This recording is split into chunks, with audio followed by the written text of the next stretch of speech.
Actu Debout, prenez votre temps et abonnez-vous à la chaîne, cela nous aide beaucoup et nous encourage à continuer à faire du bon contenu. Si vous aimez la vidéo, DONNEZNOUS un pouce en l'aimant, merci et profitez du reste de la vidéo. Donc, voilà ce que j'ai voulu partager avec vous. Maintenant, on va entamer le dossier des 3 jours de manifestation. Pour les 3 jours de manifestation qui se sont déroulés les 26, 27 et 28. Je commence cette section par une pensée assez émue et un partage de douleur avec tous ceux qui se sont battus sur le terrain, ceux qui ont perdu la vie sous le fait des milices et de la soldatesque au service de la dictature, les gens qui sont disparus qu'on est en train de rechercher, ceux qui sont tombés malades. Et je voudrais rappeler aux uns aux autres qu'il y a des numéros qui sont comme des numéros verts, qui sont des numéros qui fonctionnent. La technique, voilà, qui sont des numéros qui fonctionnent. Voilà les numéros, il y a des numéros qui fonctionnent. Ça, c'est le numéro de la Ligue togolaise des droits de l'homme. Pour signaler les personnes blessées ou les personnes disparues, c'est le 90 36 12 47. Ça, c'est la Ligue togolaise des droits de l'homme. Ça, c'est pour joindre et signaler les cas de blessés, de disparus ou même de morts. Et il y a Acivito aussi, je n'ai pas leur numéro ici, Acivito, qui est une association de défense des droits de l'homme dirigée par Kao Acholi. Il y a aussi le CACIT, le collectif des associations contre l'impunité et la torture. Et j'ai référé certains blessés qui ont été soignés dans certaines cliniques. Les gens m'ont envoyé des photos où ils étaient en soins dans certaines cliniques de la place. Et donc, je voulais remercier toutes ces associations qui sont disponibles pour recenser les disparus, les blessés et soigner ceux qui peuvent soigner pour ces 3 jours de manifestation. Et nous continuons les recherches pour retrouver les gens qui ont été arrêtés, dont on ne connaît pas là où ils sont détenus. Et je tiens à préciser que nous devons rester solides dans la tête parce que la liberté, la liberté s'arrache au prix de 1000 sacrifices.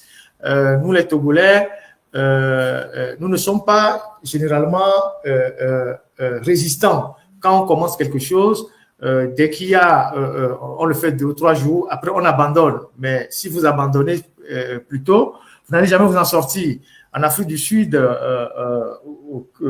où je suis allé regarder un peu à plusieurs reprises, vous allez dans les townships, vous allez dans les musées, le musée Nelson Mandela, dans les townships, toutes les grandes places qui sont réservées à l'histoire en Afrique du Sud, vous allez voir comment ils sont restés constants dans la lutte jusqu'à ce qu'ils ne prennent le dessus sur les Blancs. Et ça a été une lutte âpre, très, très, très dure.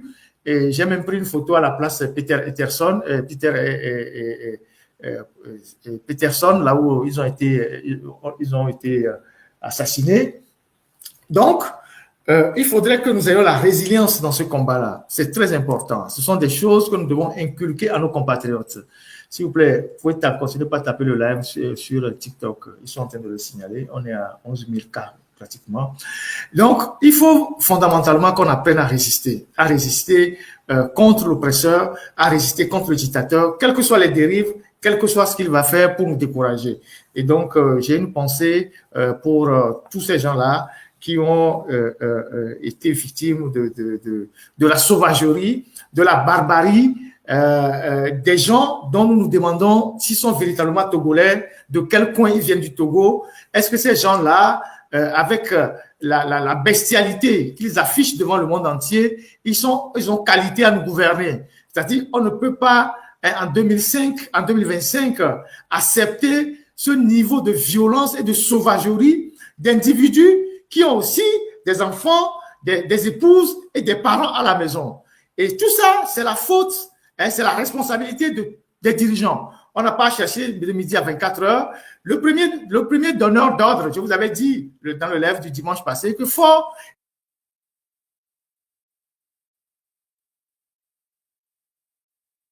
jamais croire aux paroles de Faure Gnassingbé. Il faut bien observer l'individu. Tous les mensonges qu'il aligne, c'est Faure Gnassingbé qui nous a dit, pour que la démocratie marche en Afrique, il faut plus de 2 ou 3 mandats. Il supprime la Constitution, il supprime le suffrage universel. Donc, c'est quelqu'un qui fait une chose et son contraire. Il nous a dit qu'il est venu au pouvoir, que son père, c'est son père, que lui, c'est lui. C'est-à-dire, moi, je ne ferai pas comme mon père. Mais il fait pire que son père en termes de vol, d'assassinat, de pillage et de perversion des valeurs. Donc, ce n'est pas un homme de parole. En plus, il est allé à Takpamé, après les massacres d'Atakpamé, il a dit plus jamais ça au Togo. Dans les tribunes. Mais aujourd'hui, il refait les mêmes choses, pire même que 2005. Sous son autorité. Sous son autorité, il refait les mêmes choses pratiquement. Les milices, les machettes, les cordelettes. Il ressort les mêmes instruments qu'il a utilisés en 2005 pour venir au pouvoir dans le sang. Donc, c'est pas quelqu'un de parole. C'est quelqu'un qui sait que s'il quitte le pouvoir demain, il va avoir maille avec la justice nationale et internationale. Donc, il va s'accrocher jusqu'au bout. Et donc, pour s'accrocher jusqu'au bout, il mobilise tout ce qui lui reste dans l'armée, comme ceux qui le soutiennent, les unités fidèles, les gens qui ont fait venir de la région du Nord. Je vous ai dit la dernière fois qu'il y avait des camions de militaires qui rentraient à Lomé. Je vous ai dit ça le vendredi ou c'est le jeudi que j'ai fait le live. Je ne sais pas si c'est le mercredi que j'ai fait le live. Qui avait des jeeps, des bus qui amenaient des militaires à Lomé, qui venaient du Nord. Donc, ce sont ces gens-là qu'il a déversés dans la capitale pour réprimer. Ensuite, il y a les milices qui ont été utilisées abondamment. Tout ça, c'est sous son autorité. Et c'est bien organisé, prémédité. Tout a été bien organisé. D'abord, parce que c'est Faure Gnassingbé qui est le ministre de la Défense au Togo. C'est lui qui a le portefeuille de la défense, donc il donne les ordres dans les casernes. Mais avant même que Faure Gnassingbé ne déverse sa soldatesque et ses milices pour tuer, aller taper les vieilles, les femmes dans leur maison, fracasser les crânes des enfants, Bawara l'avait annoncé. Bawara, dans sa sortie, le mercredi ou bien c'est le mardi, a dit clairement que quiconque prendra la rue va subir la rigueur de la loi. Il vaut mieux s'abstenir de vouloir y participer parce que vous trouverez face à vous l'État qui n'est pas dans une volonté de répression ou d'oppression de quelque nature que ce soit, mais qui est dans son rôle, dans sa responsabilité de faire respecter la loi, de maintenir l'ordre et la sécurité au bénéfice de tous les concitoyens. Je crois que au Togo, comme ailleurs dans toutes les démocraties, l'État ne peut pas agir autrement que comme il l'a fait le 6, parce que nous n'étions pas face à une manifestation ou à une volonté d'organiser une manifestation régulière. Reprenez ça, s'il vous plaît. Il vaut mieux s'abstenir de vouloir y participer parce que vous trouverez face à vous l'État qui n'est pas dans une volonté de répression ou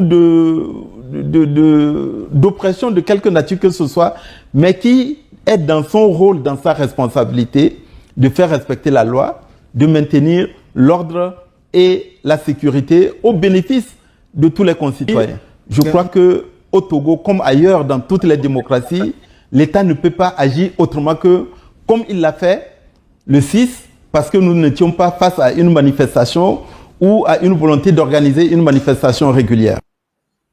Donc, à travers cette vidéo, cette séquence de la vidéo de New York TV, Bawara annonçait directement la violence aveugle qui devait s'abattre sur les Togolais. Et donc, il connaissait le plan qui avait été déjà défini pour que la population puisse être reprimée dans le sang.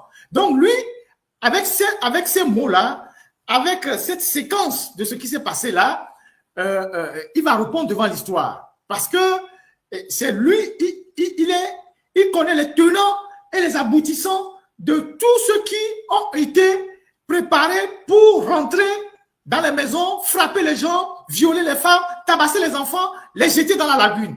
Bawara le savait.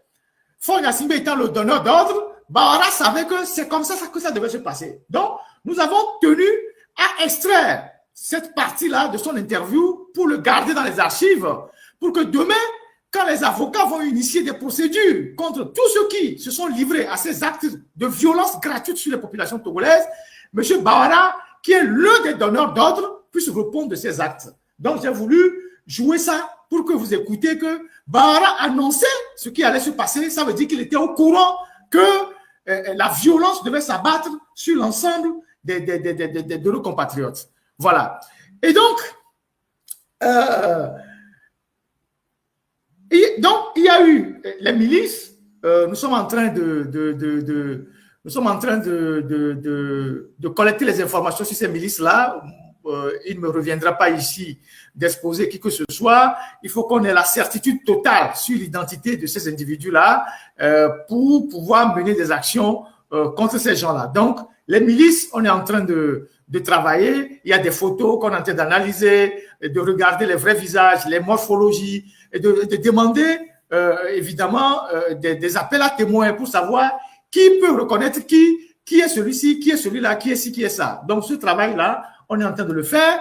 Ensuite, on est en train de le faire avec les avocats. Je vous ai dit qu'il y a un collectif d'avocats à la fois en Occident, mais aussi au Togo. Il y a des collectifs d'avocats qui s'est créé pour suivre les gens qui sont arrêtés, les blessés, les défendre et tout ça. Donc, on est en train de faire un profilage de tous ces milices-là, ces individus qui sont utilisés.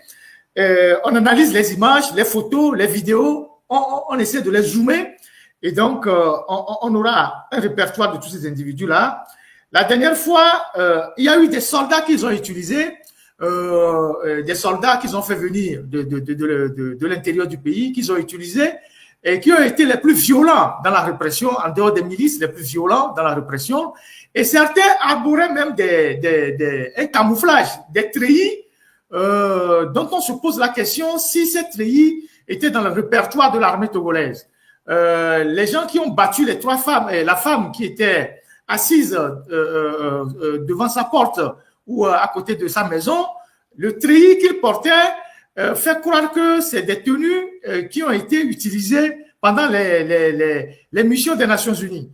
Ce n'est pas une tenue qui est connue dans l'armée togolaise en tant que telle. Visiblement, c'est une tenue qui a été utilisée dans les missions de paix des Nations Unies. Donc, on suppose que l'armée togolaise, de retour de ces nombreuses missions des Nations Unies, a gardé certaines tenues qu'ils ont ressorties et habillé des individus qui sont partis taper les gens dans les quartiers. Bon, on nous fait savoir aussi qu'il y a des milices dirigées par un ancien criminel de la Sierra Leone qui s'est réfugié au Togo et qui a fait venir des gens ou qui donnait son expertise aussi dans l'ombre à ces gens-là qui assassinent. Ce sont des choses qu'on essaie de vérifier pour avoir une certaine certitude avant de faire des affirmations tellement claires et nettes. On a recueilli aussi pas mal de douilles, les douilles de grenades lacrymogènes, des fusils qu'ils ont tirés, les balles et tout ça, et les douilles, pour analyser aussi la provenance de tous ces instruments de la mort. Quelles sont les sociétés qui ont vendu ces trucs-là? Qui sont les intermédiaires? Qui sont les Togolais qui vont acheter ces instruments de la mort? Qui sont ceux qui font ce business-là? Donc, on a plus ou moins avec quelques amis essayé d'avoir une idée. C'est un peu partout, hein. Le Togo se ravitaille un peu partout. La Turquie, la France, l'Espagne, les pays de l'Est, ils en achètent un peu partout à partir des repères, à partir des indices qui sont sur les études ou les boîtes vides des grenades lacrymogènes. On essaye de remonter les sociétés qui les ont fabriquées et on a une idée plus ou moins de quelques Togolais qui sont les intermédiaires dans l'achat de ces engins de la mort, certains qui ont de très grandes maisons à Lomé. Nous allons afficher les visages de tous ces gens-là au moment venu. Donc, c'est un travail qu'on fait sans bruit et on collecte les indices, les éléments qui nous serviront demain de preuve pour poursuivre tous ceux qui se livrent à cette barbarie sans nom, avec le sang qui coule sur la tête de nos aïeux. Faure est un criminel, il restera toujours un criminel. Et un criminel, c'est pas quelqu'un qui a une conscience, pas du tout. Parce que on ne peut pas accepter que quelqu'un qui est venu au pouvoir et qui a fait 1000 morts, plus de 1000 morts, qui allait à Takpamé devant le monde entier pour dire plus jamais ça sur notre territoire, cet individu puisse armer des gens pour venir tuer, taper les enfants, violer, jeter les corps des gens dans la lagune. À Atakpamé, en 2005. Mais il y a eu plus de morts. Il y a eu plus de morts. Les morts à Atakpamé doivent tourner. Atakpamé seul, les morts devaient tourner autour de 600. Excusez-moi. À Atakpamé, en 2005, il y a des gens qui ont été enterrés dans des fosses communes qu'on n'a pas retrouvées jusqu'à ce jour. Il y a des gens qui ont disparu qu'on n'a pas retrouvés jusqu'à ce jour. Les morts à Atakpamé devaient avoisiner au moins 600. Peut-être même, je ne sais pas. Parce que dans la commission d'établissement des faits, c'est Kofigo, c'est Maître Joseph Kofigo et le professeur Sognet. À l'époque, il n'était pas encore professeur. C'est eux qui ont minoré les morts d'Atakpamé. C'est eux qui ont tout fait pour que le nombre de morts à Atakpamé soit revu à la baisse dans les rapports. C'est les deux là. C'est les deux là. Le professeur Sognet, qui a été celui qui a détourné les fonds du projet BIDC pour se taper une très belle maison à Gbalepedo, non loin de la pharmacie qui est à côté là-bas, pas loin du ministre près. C'est lui qui a détourné une partie, c'est lui qui a piloté le projet BIDC qui devait équiper les hôpitaux et dont une partie de l'argent a disparu. Donc, lui, il a participé à cette enquête avec Kofigo et c'est les deux là qui ont minoré le nombre de morts à Atakpamé. Il faut le savoir pour l'histoire. Kofigo et ce monsieur professeur Sonia, il doit être à la retraite maintenant. C'est lui qui était le conseiller médical de Faure Gnassingbé. C'est justement parce qu'il a participé à tronquer l'histoire que Faure Gnassingbé l'a recruté autour de lui. Kofigo, vous voyez comment est-ce que le régime l'a protégé jusqu'à le mettre là où il est aujourd'hui. Donc ces gens-là, c'est eux qui ont participé à revoir à la baisse le nombre de morts qu'il y a eu à Atakpamé. Il y a eu plus de morts à Atakpamé que le nombre qui a été déclaré. Et donc quand Faure va à Atakpamé dit plus jamais ça au Togo, est-ce que vous aurez pu imaginer un seul jour que le même Faure Gnassingbé va être le donneur d'ordre des milices qu'ils vont aller publiquement tuer les femmes, rentrer dans les maisons, frapper les gens? Parce que tu as fait 20 ans au pouvoir et les Togolais te disent mais ça n'est quand même assez, va te reposer et tu sors l'armée pour aller taper les gens. Donc tu as une conscience, tu dors, tu manges, tu es tranquille et tu envoies des militaires taper ton peuple. Un peuple qui te dit on n'a pas à manger, tu as gouverné le pays, tu n'as pas de résultats, ça suffit comme ça, va te reposer. Tu envoies l'armée pour tuer ce peuple-là. Les images font le tour du monde et alourdissent d'ailleurs ton cas. Parce que tu avais déjà une conscience assez chargée de morts, de disparus, de blessés, de torturés. Mais aujourd'hui, tu rajoutes encore à ta conscience. Donc, voilà ce que je voulais dire en guise d'introduction de ce qui s'est passé la dernière fois à Lomé. Ensuite, quand vous voyez les militaires sur le terrain, vous allez constater que en dehors des milices et tout ce qu'on a vu, ils ont utilisé des drones. Ils ont beaucoup utilisé des drones pour quadriller certains quartiers, collecter des images qui leur permettaient de revenir plus tard, enlever les jeunes dans les quartiers. S'il vous plaît, tapoter un peu le live au niveau et partager au niveau de TikTok, parce qu'ils sont en train de le signaler. Donc, ils ont utilisé des drones. Vous avez certainement vu les drones dans les quartiers. Ils ont utilisé des drones contre les manifestants pour essayer de localiser les manifestants. Je ne sais pas si ces drones étaient équipés de caméras de reconnaissance faciale. Je n'ai pas encore la preuve. Mais en dehors des drones, ils ont utilisé des choses plus graves que les drones. Et vous savez, le pays s'est équipé de beaucoup de matériel. Et sous le prétexte de lutter contre le terrorisme, ils ont investi énormément dans le matériel d'écoute, dans les caméras de surveillance, dans tous les systèmes qui leur permettent de contrôler les Togolais.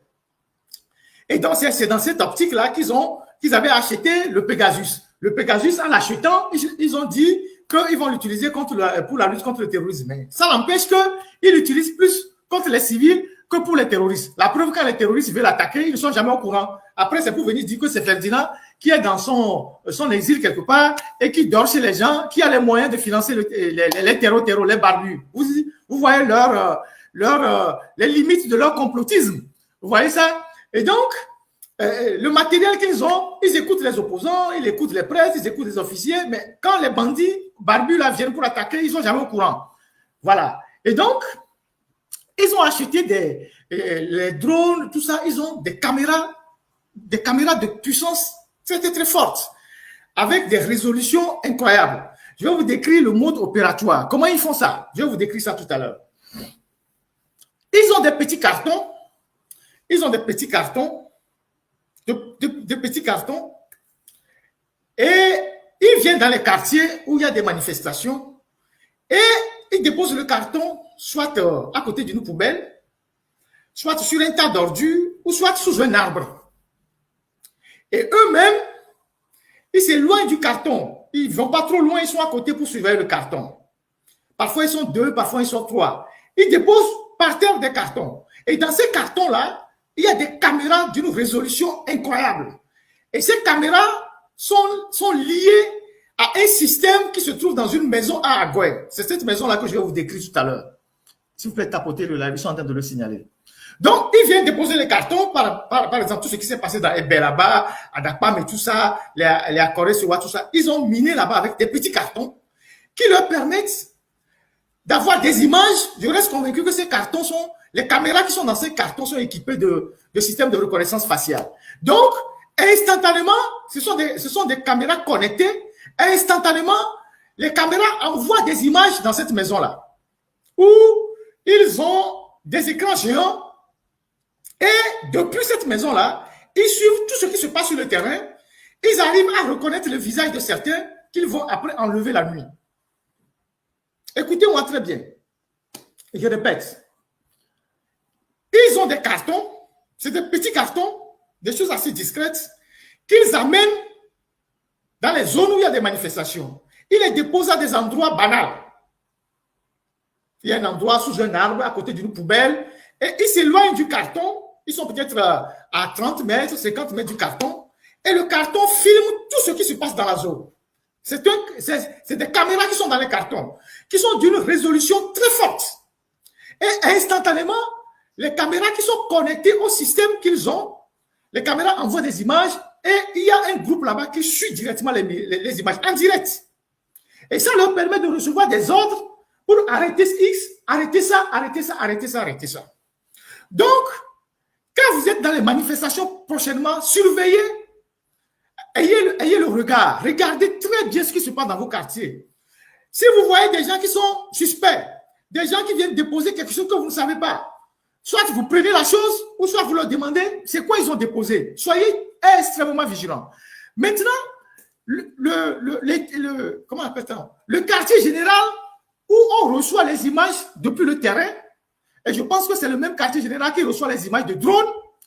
Ce quartier général se trouve à Agoué, à côté de la pharmacie, d'une pharmacie qui est pas très loin de l'échangeur. Quand tu viens de Toglekope, tu tournes et tu veux aller vers Agoué dans le marché, tu laisses le côté Kanfi. Il y a un hôtel dans la zone. Je vais vous projeter les plans. Je vais vous projeter le plan de leur quartier général parce que j'ai un ami qui a été kidnappé et détenu dans cette maison. Vous vous rappelez que dans un de mes lives, j'avais dit qu'ils ont des lieux de détention secrets à Lomé, les villas, des maisons où personne ne peut imaginer qu'ils font des choses là-bas. Donc, quand vous venez d'Atakmame, donc vous arrivez aux échangeurs, vous tournez, vous laissez la voie qui va vers le pont, l'échangeur de Kégué, et vous allez vers l'agence de Togocel. Il y a une agence de Togocel dans la zone. Et à côté de l'agence de Togocel, vous avez un hôtel qui s'appelle Hôtel Esaïe, quelque chose comme ça. Je vais vous montrer l'image de l'hôtel. Vous avez un hôtel qui s'appelle l'Hôtel Esaïe. Et je ne sais pas comment le prononcer. Je pense que c'est dans une langue locale au Togo. Vous allez voir l'hôtel. La technique va nous permettre de voir l'hôtel.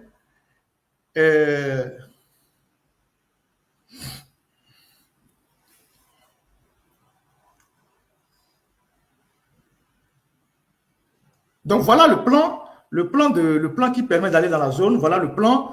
Et vous avez un hôtel, j'ai mis un hôtel là-bas. Et à côté de l'hôtel, il y a une maison.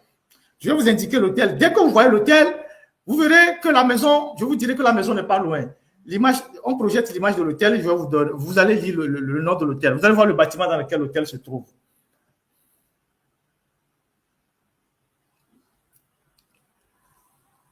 Est-ce que la technique peut me passer l'image de l'hôtel? Il y a le plan, mais il y a beaucoup plus l'hôtel qui a plus d'indicateurs.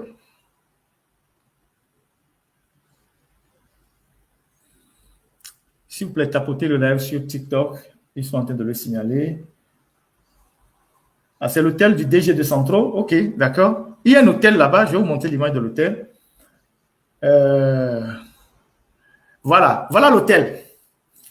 Mais je précise, ce n'est pas dans cet hôtel qu'ils font les choses.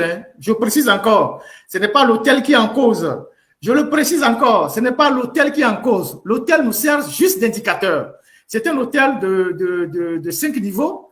Et donc, à 50 mètres de l'hôtel, de cet hôtel-là, hôtel Esaïe, il y a une maison qui s'appelle la maison Orange. C'est une maison discrète. C'est une maison discrète qu'on appelle la maison Orange. Là où un de mes amis a été détenu. Donc, c'est dans cette maison-là qu'ils ont tout le dispositif. Ils ont des appareils ultra sophistiqués dans cette maison. C'est de là qu'ils ont, c'est de là que partent les petits cartons là avec les caméras. C'est de là que partent certains drones. Et ils ont plein d'agents de renseignement que gère l'unité qui est dans cette maison-là. Ils font aussi des enlèvements. Ramenez l'image de l'hôtel. Et donc, la maison s'appelle la maison Orange.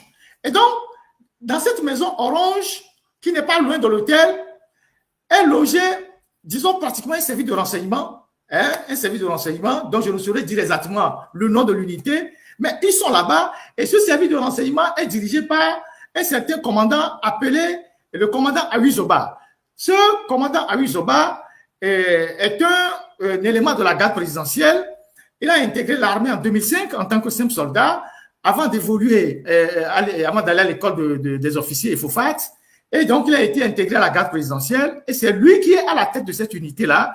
Et c'est quelqu'un qu'on a choisi pour sa fidélité parce qu'il est du même village que le président et tout. Et il reçoit ses instructions directement de la présidence.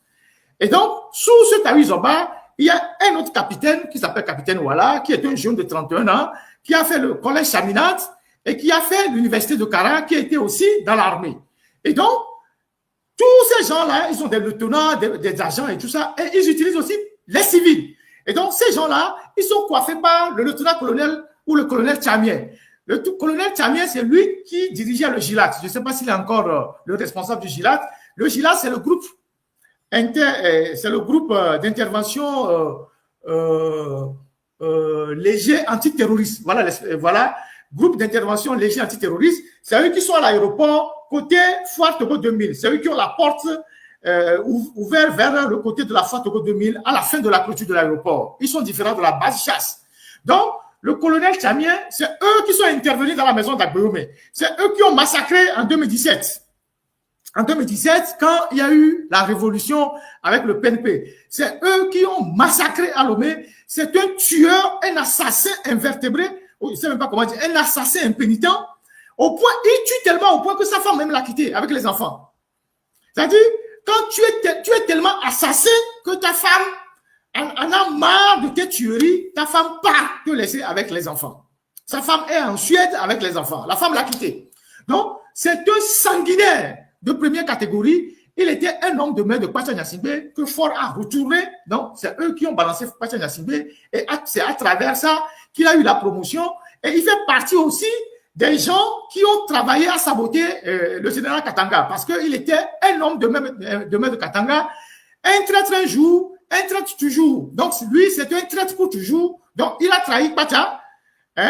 Et on sait que c'est les Félix Katanga qui ont attaqué sur Pacha. Donc, il est devenu un homme de main de Félix Katanga. Et quand on devait arrêter Félix Katanga, c'est lui qui a aidé à démanteler partout. On suppose que Félix Katanga a caché des armes. Donc, il s'appelle Tchamien. Il est d'une cruauté sans limite. Donc, c'est lui qui supervise cette unité-là, qui est dans cette maison qu'on appelle Maison Blanche et qui sont équipés suffisamment de matériel technologique de dernière génération